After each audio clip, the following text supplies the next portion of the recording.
Well, with the markets up and down these days, are you worried about your retirement or savings?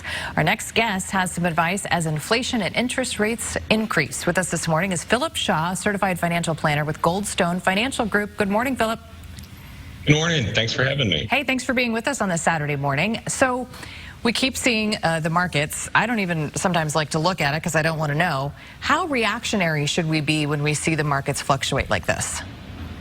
You know, it's a great question, and the answer is you really should not be reactionary to what's happening day to day with the market.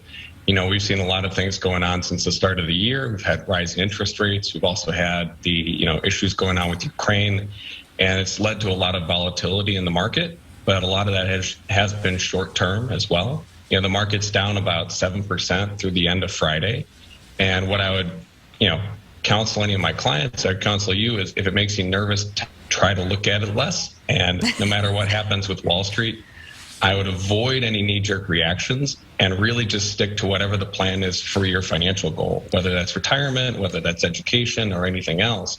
Is remember the big picture. Stick to the goals. Make sure you're, not making an emotional short-term decision. But does your answer to that depend on the age of the client asking? Absolutely. Absolutely it does.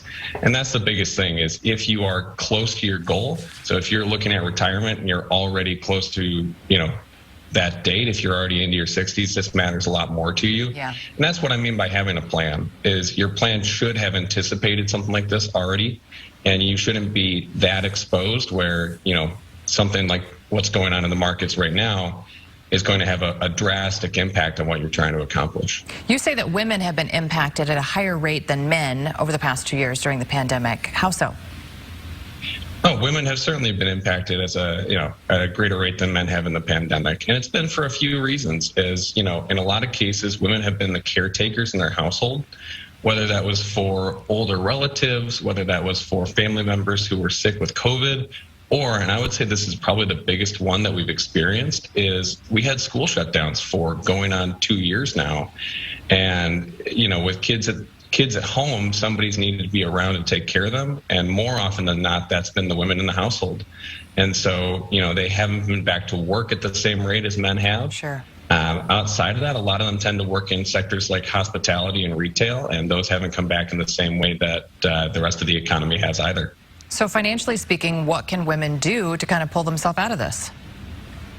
Well, the biggest thing is take an active role in the household finances. Make sure that you're paying yourself first. So, if you have a 401k at work, make sure you're putting into the 401k. You may have a match, and not participating with that is really just giving away free money. Even if you're not, employed, often, just as a stay-at-home spouse, you can also be opening an IRA, a Roth IRA. Make sure that you have a budget. Make sure that you are, I say if you're working with a financial advisor or financial planner for, the household, participate in the meetings. We often do educational events throughout the year. It's a good opportunity just to learn a bit more about what are the retirement accounts, what is, Social Security going to mean for you, kind of what is that overall plan for you, and make sure that you're sticking on track. So let's talk about the other big headline, Federal Reserve raising interest rates. How does this impact my daily life? The answer is yes. So while there isn't a direct correlation between what the Federal Reserve does and interest rates, if it costs more for the banks to borrow money, it'll cost more for you to borrow money. Yeah. So credit card holders are going to see higher interest rates on credit cards. We might see the end of 0% financing for auto loans. And definitely we'll expect mortgage rates to start climbing. We're already up to about 3.75, and it's projected to be about 4% by the end of the year. Now, I would tell you it's not urgent enough that if you weren't already going to go purchase a home, you should run out and do it.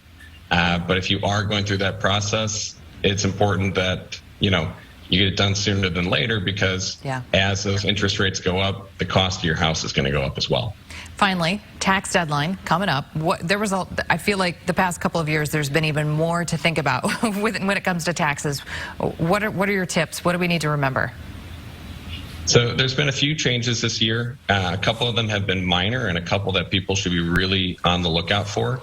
The minor ones is the IRS, adjusts with inflation for the tax brackets. So all the dollar amounts in the brackets go up a little bit, which is helpful.